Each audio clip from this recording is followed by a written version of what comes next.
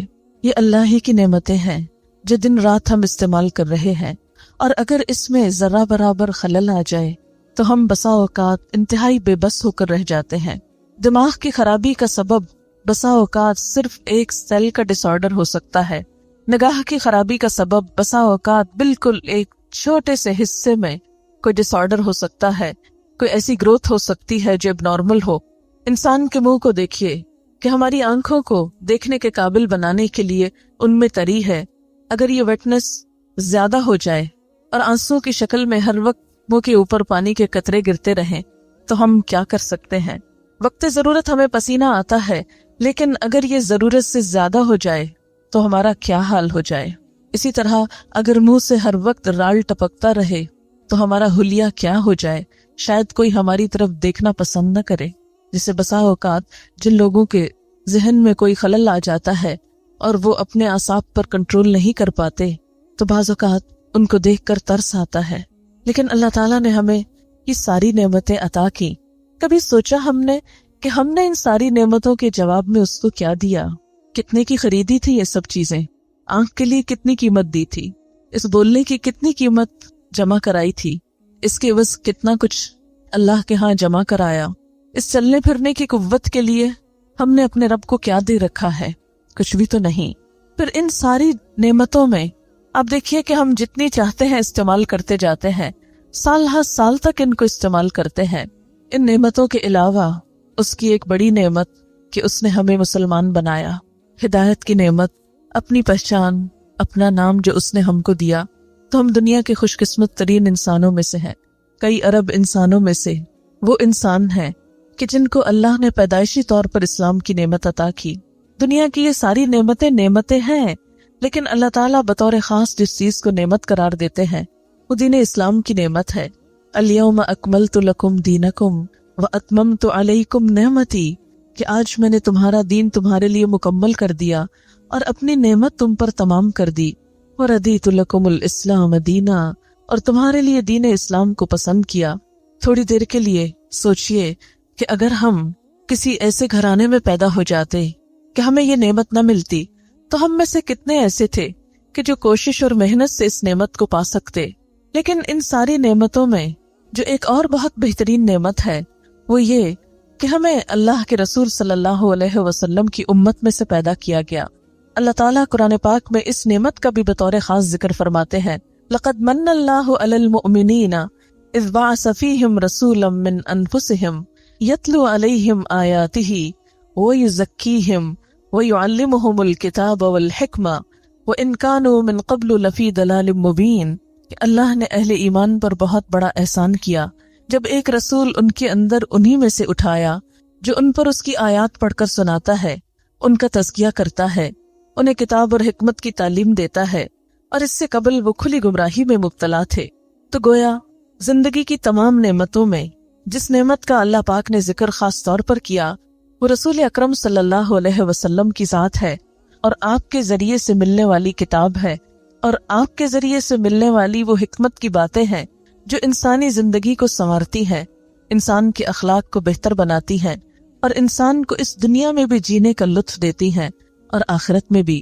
دنیا میں جو کچھ بھی ہمیں ملا دو نعمتوں کی شکل میں، ایک ہمارے جسم کے لیے، دوسری ہماری روح کے لیے، ان تمام نعمتوں کو دے کر اللہ تعالیٰ ہم سے یہ نہیں چاہتے کہ ہم ان نعمتوں کو چھوڑ کر ایک طرف رکھ کے کنارہ کشی کر کے دنیا سے منہ موڑ کر بیٹھ جائیں۔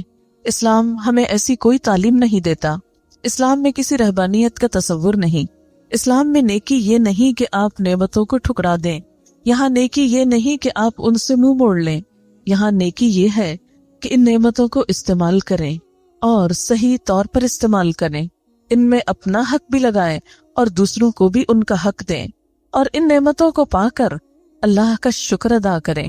اس لیے کہ دو رویے ہوتے ہیں، ایک نعمت کو پا کر شکر ادا کرنے کا اور ایک اس کے برعکس تکبر کرنے کا۔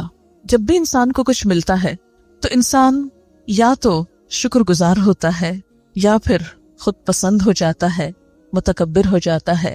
تکبر کیا چیز ہے کہ جب انسان کو کوئی نعمت ملے تو وہ اس نعمت کو پا کر خود کو اتنا بڑا سمجھنے لگے کہ اپنے ہی جیسے دوسرے انسان اس کو چھوٹے نظر آنے لگے۔ یہ رویہ جہاں خالق کائنات کو پسند نہیں، وہاں مخلوق کو بھی اچھا نہیں لگتا۔ ایسا کرنے والے جہاں اللہ کی محبت نہیں پاتے، وہاں مخلوق کی محبت سے بھی محروم رہتے ہیں۔ اسلام بنیادی طور پر ہمیں اسی رویے کی اصلاح کرنا سکھاتا ہے۔ اب دیکھیے کہ قرآن پاک کی ابتدا جن الفاظ سے ہوتی ہے وہ ہے الحمدللہ رب العالمین، کہ سب تعریف اللہ کے لیے ہے، سب شکر اللہ کے لیے ہے۔ یہ شکر کا ادا کرنا، نعمتوں کو رب کی امانت سمجھنا، رب کا احسان سمجھنا اور ان کو پا کر جواباً رب ہی کے آگے جھکنا، اس کا شکر گزار ہونا، یہ دراصل درست رویہ ہے۔ اور اس کے مقابلے میں نعمتوں کو پا کر خود کو بڑی چیز سمجھنے لگنا اور ان نعمتوں پر بخل کرنا، ان سے صرف اپنی ذات کو فائدہ دینا اور اس کی مخلوق کو محروم رکھنا، یہ ناشکری کا رویہ ہے جو انسان کو خود بھی نقصان دیتا ہے اور دنیا کے نقصان کے علاوہ آخرت میں بھی اس کے نقصان کا ذریعہ ہے۔ مثال کے طور پر نعمت کیا ہے؟ نعمتوں میں سب سے بڑی نعمت تو انسان کی صحت، انسان کی صلاحیتیں ہیں۔ ایک بندہ مومن اس نعمت کو پا کر الحمدللہ کہتا ہے کہ سب شکر اللہ کے لیے جس نے مجھے یہ عطا کیا۔ نعمتوں میں ایک بڑی نعمت مال ہے۔ اللہ کا بندہ مال کی نعمت پا کر کبھی بھی فخر اور غرور میں مبتلا نہیں ہوتا، وہ کبھی دوسروں کو حقیر نہیں سمجھتا۔ اس کے پاس جتنا بھی آتا ہے وہ ہر آنے والی نعمت پر الحمدللہ کہہ کر تکبر کی نفی کرتا ہے، وہ اسے اپنا کمال نہیں سمجھتا۔ جیسے قارون نے کہا تھا انما اوتیتہ علی علم من عندی، کہ مجھے تو یہ سب کچھ میرے علم کی بنا پر ملا ہے، مجھے یہ میری قابلیت کی وجہ سے ملا ہے، میں اسے ڈیزرو کرتا ہوں۔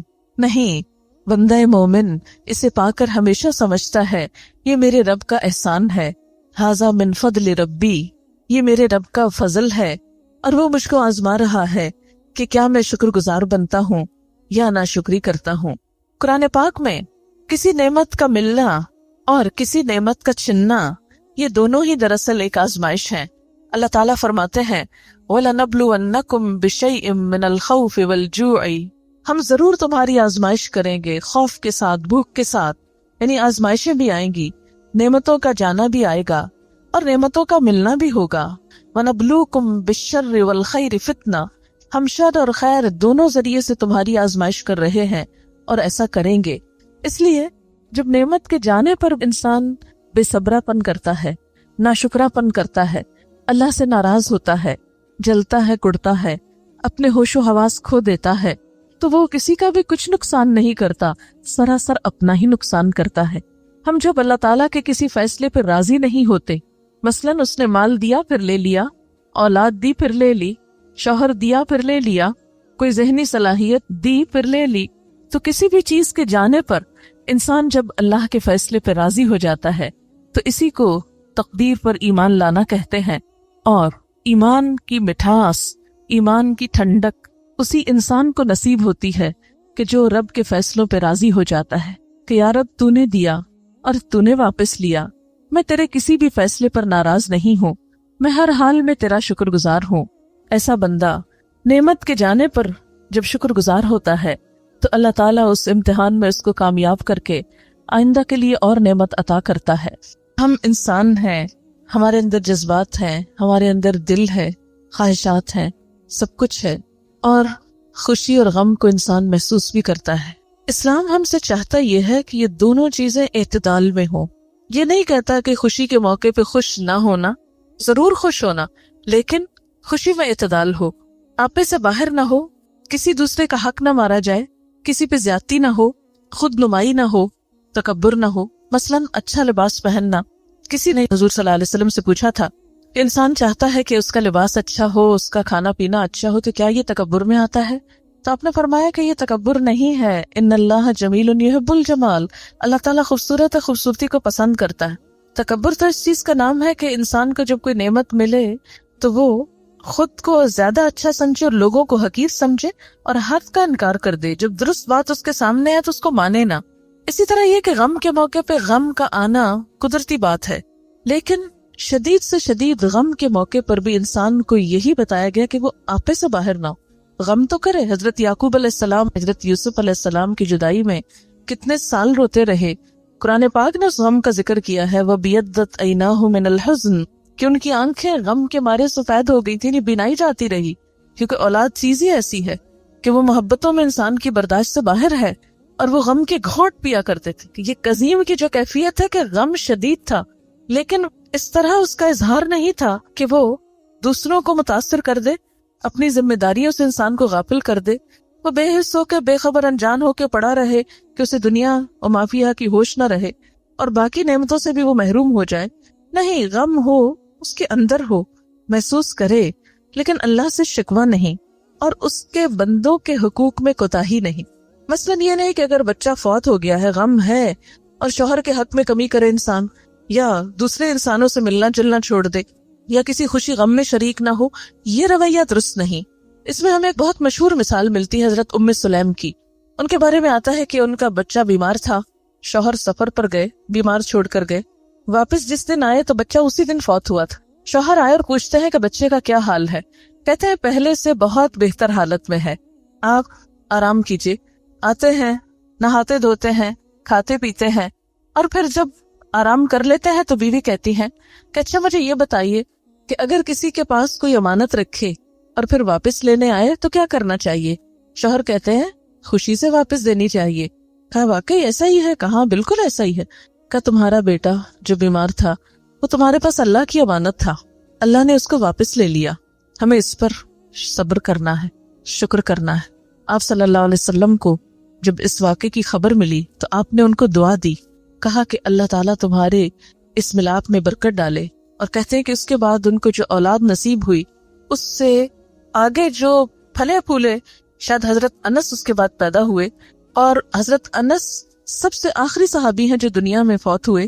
اور ان کی زندگی میں وہ کہتے ہیں کہ میں نے 120 پوتے نواسے اور اپنی اولاد میں سے دیکھے.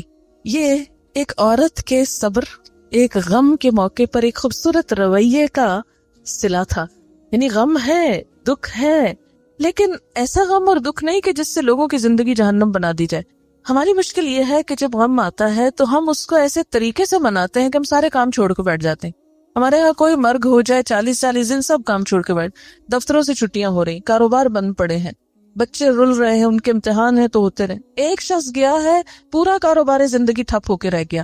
اور اگر ایسا نہیں کرو تو کہتے ہیں ان کو تو کوئی غم ہی نہیں. یہ درست رویہ نہیں ہے. اسلام کیا کہتا ہے؟ غم مناؤ، 3 دن مناؤ، اس کے بعد اٹھو، سب کام پہ جاؤ، روٹین میں آؤ، نارمل لائف میں آؤ. ٹھیک ہے غم ہے، دل میں رکھو، کام پہ فرق نہ پڑے.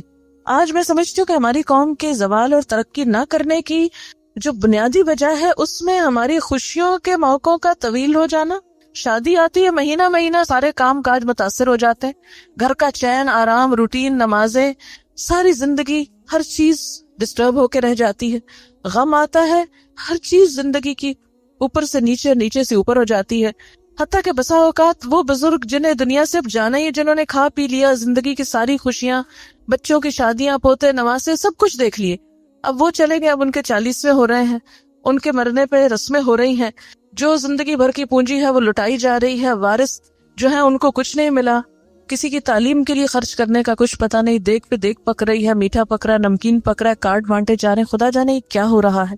تو ہمارے معاشرے میں جتنا خوشی کے موقع پہ اسراف اور غم کے موقع پر اس کو طول دے کر بیکاری اور بے عملی ہے، یہ ہماری زندگی میں کوئی کام کرنے کو نہیں چھوڑتی. اچھا، باہر میں نے دیکھا کہ اپنے ہی لوگوں میں بعض اوقات لوگ کسی ڈیتھ کی اطلاع تک نہیں دیتے کیونکہ سب کام کرتے ہیں. بہت قریب سے میں کسی کو جانتی ہوں کہ ان کی والدہ کا انتقال ہو گیا اور انہوں نے وہاں کسی کو نہیں بتایا. بہت دن بعد کہیں اور سے پتا چلا. جب ان سے پوچھا گیا تو انہوں نے کہا کہ پھر لوگ بہت دن تک آتے رہتے اور میں جاب کرتی ہوں، مجھے چھٹی نہیں مل سکتی تھی، میں نے بتایا ہی نہیں کسی کو. یہ ایک اور ایکسٹریم رویہ. اگر ہمارا معاشرہ سلجھا سنبھلا ہوتا تو ایٹ لیسٹ ہم تعزیت بھی کریں، کسی کا غم بھی بانٹے، کسی کے لیے دعا بھی کرے، کسی کے ساتھ شریک بھی ہوں. تو اس فکر سے اور اس خوف سے کہ دوسرے میرا وقت ضائع کریں گے، ایسا کیوں ہوتا ہے؟ ہمیں انہی دو چیزوں سے روکا جا رہا ہے. شکر اور صبر زندگی کے دو ستون ہیں. زندگی میں اعتدال کے ساتھ قائم رہنے کے لیے دو لازمی ہتھیار ہیں جو انسان کو بیلنس رکھتے ہیں، اعتدال میں رکھتے ہیں، اور اعتدال میں رہتے ہوئے ہی اس زندگی سے بھرپور فائدہ اٹھایا جا سکتا. اب دیکھیں کہ اس زندگی کا ایک ایک لمحہ قیمتی ہے، کیونکہ ہر لمحہ جو جاتا ہے واپس نہیں آئے گا. جو جوانی چلی جاتی ہے پلٹ کے نہیں آتی، جو صحت جاتی ہے پلٹ کے نہیں آتی. یہ ہمیں دی گئی ہے کچھ کرنے کے لیے اور کمائی کر کے کل اس کا فائدہ اٹھانا ہے، اور جب فائدہ اٹھانے کا وقت آئے گا پھر پلٹ نہیں سکیں گے. لیکن آج ہمیں اس وقت کی قدر نہیں. ہم جن بڑے بڑے بزرگان دین کی بات کرتے ہیں وہ بھی انسانوں میں سے تھے، وہ کوئی اور مخلوق نہیں تھے. ان کو بھی ہمارے ہی جیسا جسم ملا، ہماری ہی جیسی قوتیں ملی، صلاحیتیں ملی، دنیا کی نعمتیں ملی، لیکن ان کا رویہ مختلف تھا ہمارے رویے سے، اور اسی مختلف رویے نے ان کو عزت اور بلندی عطا کی.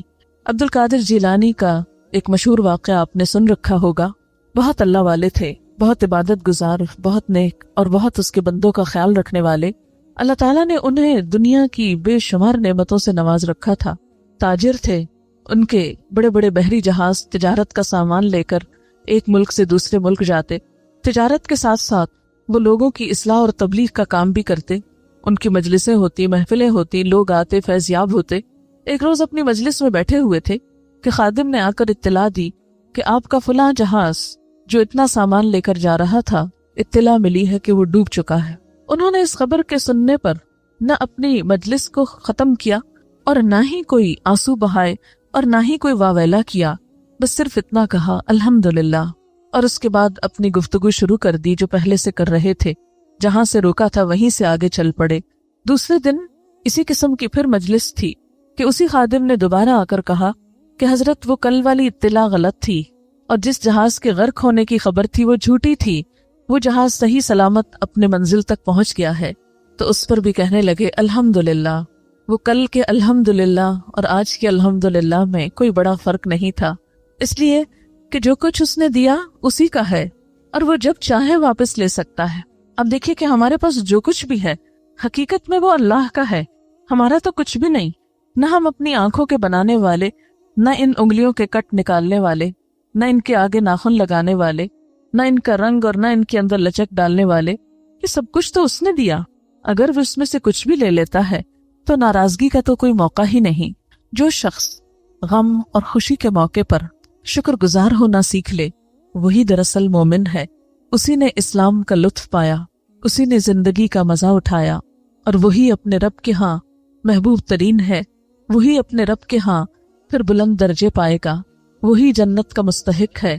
اس لیے کہ جنت پرامن، شکر گزار، رب کی رضا پہ راضی رہنے والے اور رب کی مخلوق سے پیار کرنے والوں کے لیے ہے. اس لیے کہ وہ جگہ ہے کہ جہاں پر نہ کوئی لغو باتیں ہوں گی، نہ جھوٹ اور فریب ہوگا، نہ دھوکہ ہوگا، اور نہ ہی ایسی کچھ اور چیزیں کہ جو انسانوں کی زندگی کو جہنم بنا دیتی ہیں. اور پھر آپ دیکھیے کہ جتنا جتنا انسان شکر گزار ہوتا ہے اتنی ہی اس میں عاجزی آتی ہے. جب عاجزی آتی ہے تو رب کی مخلوق سے بھی محبت ہوتی ہے. پھر جب مال ملتا ہے تو انسان اسے صرف اپنے لیے نہیں رکھ دیتا، اس کا دل ایک ایک بندے پہ تڑپ اٹھتا ہے. کون بھوکا ہے، کون بے لباس ہے، کون بیمار ہے، کون مدد کا مستحق ہے.